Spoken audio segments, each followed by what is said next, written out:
Hey, a video game about a little cat girl and her friends who are in a band and love pizza. This is a recipe for a good time, right? My emotions! My emotions!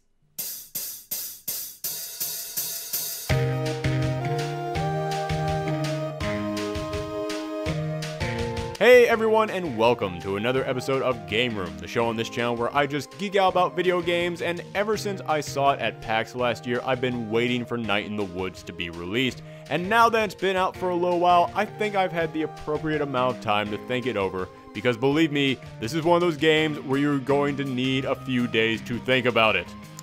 Again, I repeat, this is a game about a cat girl who loves pizza.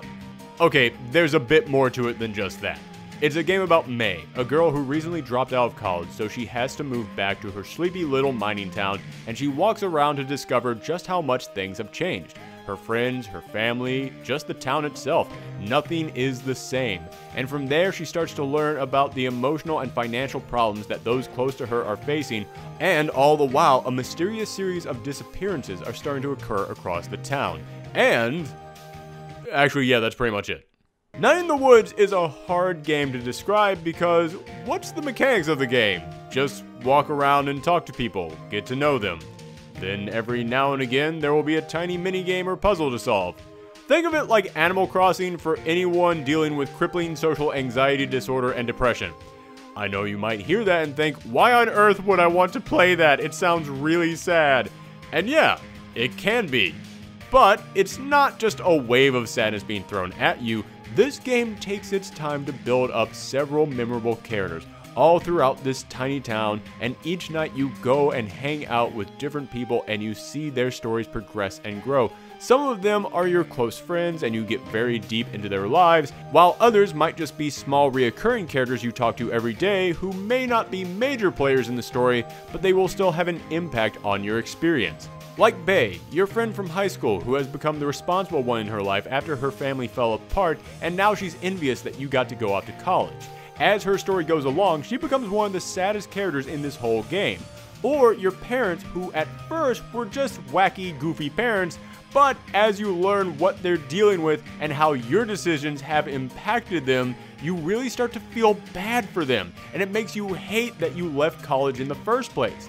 But then when you find out why you left college, you can't really blame yourself for doing it.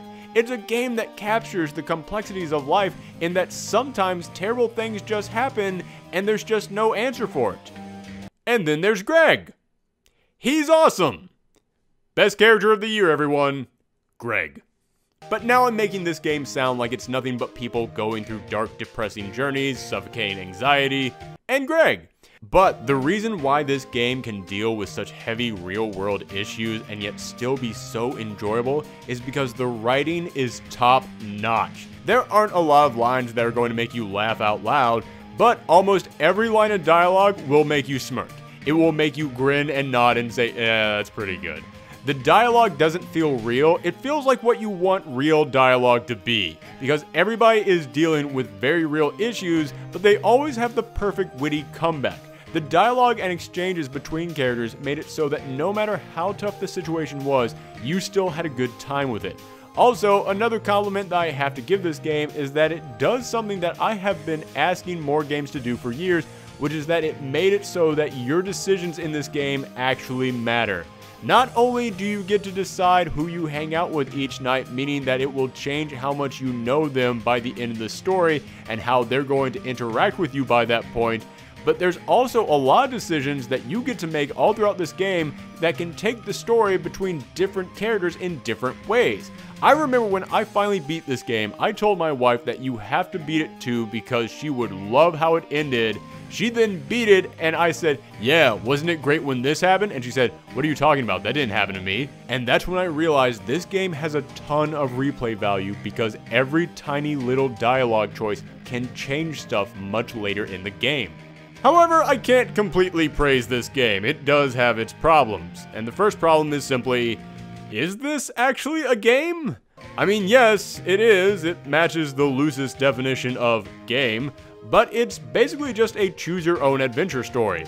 There are a few mini games here and there, like when May has to find some items to try and repair a heater, or when she goes to band practice and the whole game just turns into Guitar Hero. But yeah, that stuff is few and far between. It's mostly just walk around and explore. It's basically a modern day version of the classic point and click adventure games, but it feels like it wants to be more than that with these mini games, but it needed more of them to achieve that. I mean, even those old point and click adventure games required some head scratching puzzle solving. This game is basically just pick what you want to say and then watch it happen. Also, even though I'm applying the characters, the settings, and so much more about this game, the story involving these disappearances, which is set up very well over the course of many days in this game, when you actually find out what's going on, it's kind of a giant, wait, what? It'll work for some people. I can understand why people would like it, but to me, I think they could have done some really cool stuff with it, but they introduce it way too quickly, and then it's resolved almost as quickly. If they had given the story 1 or 2 more days to really explore and flesh out this mystery, I think it could have worked far better. And one last complaint, and I know this is going to be one that not many people will agree with, but I really had a problem with the fact that this game did not have multiple save files. If you want to start a new game, you literally have to delete your previous game, and this is one of those games that I kind of wish I could play again without having to lose my previous data. Especially considering that I am a bit of a completionist. I actually enjoy going after as many trophies in games as I can get, and this game literally has a trophy you cannot get unless they let you play a New Game Plus in a game that does not have a New Game Plus. In this game, you have a journal that you write down all of your thoughts and feelings in, meaning that you will record everything that you see in the game in this journal. And one of the trophies is to fill in every page of this journal. Sounds like a great achievement, right? Problem is, you can't fill it in just one playthrough. You can only do it if you had a New Game Plus option to carry your journal into the next game, and you can't do that. I repeat, it's got unobtainable trophies. I think the people who made this game are geniuses, but that's a major oversight.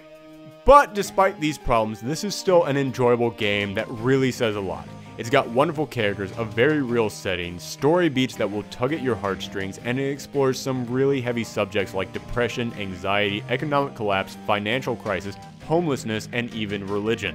That's a hell of a lot of ground for a tiny cat girl to cover, but this game does it pretty well, so I recommend playing it. And then playing it with someone else so that the two of you can discuss what the heck that ending means, because, well dang man, I finished this about 3 weeks ago and I'm still trying to figure it out. Night in the Woods gets an 8 out of 10.